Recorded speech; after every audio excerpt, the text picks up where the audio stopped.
கடவுள் நம்மளை விட மோசமாக எவ்வளோ பேரை படைச்சிருக்காரு தெரியுமா இந்த உலகத்தில். இன்னைக்கு நம்ம இங்கே நல்லா இருக்கோம் அப்படின்னாக்கா அதுக்கு சந்தோஷப்படணும், கடவுளுக்கு நன்றி சொல்லணும். கை கால் நல்லா இருக்கா, கண்ணு நல்லா இருக்கா, காது கேட்குதா, ஓகேவா, பேச முடியுதா, பாடியில் எல்லா பார்ட்ஸும் நல்லா இருக்கா. நம்மள்ட்ட எந்த ஊனமும் இல்லை, கடவுள் நம்ம ஊனமாக படைக்கலை, ஓகேவா.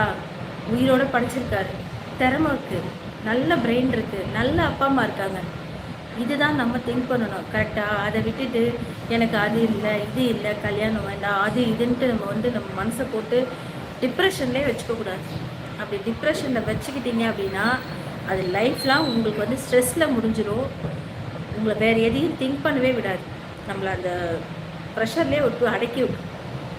நல்ல மெடிடேஷன் பண்ணுங்கள். நீங்கள் ஒரு பிராமின்னு சொல்கிறீங்க, நீங்கள் தான் எல்லாருக்கும் ஒரு முன்னுதாரணமாக இருக்கணும், சரிங்களா. நீங்கள் அடிக்கடி இது மாதிரியே நெகட்டிவாகவே இருக்கீங்க.